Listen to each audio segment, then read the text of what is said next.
we thought at least he would get the 10 years.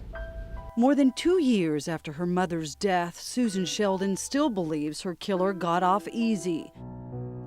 In 2006, 86-year-old Betty Santiago was struck in a crosswalk on Nimitz by a speeding driver who fled the scene. It was a violent collision. Santiago suffered a skull fracture, broken neck, broken ribs, broken pelvis, legs, broken ankles, and 2 collapsed lungs. To have to look at her, to see her body lying there, to think of what she went through is still very hard to get over. Jatos pleaded guilty to fleeing the scene and second-degree negligent homicide. The maximum penalty is 10 years in prison. Prosecutors pushed for it, so did Santiago's family.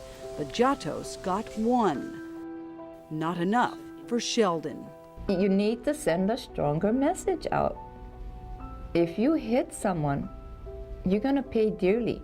If you run away, it's even worse. The reality is most drivers found at fault don't serve more than a year in prison.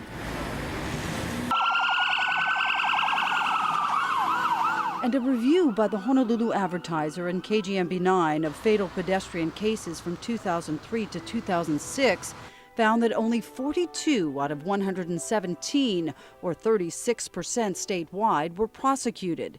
We asked Honolulu City Prosecutor to explain the numbers. When you're dealing with pedestrian deaths, you have to look at what both the victim is doing and what the defendant is doing as well.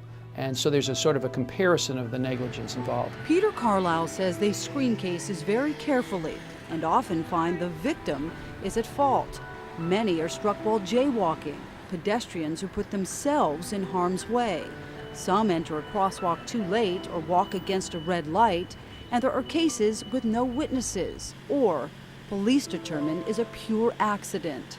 The records also reveal of the 33 drivers sentenced since 2003, only 16 served any time in jail. The rest got probation. That's not something I'm particularly happy with.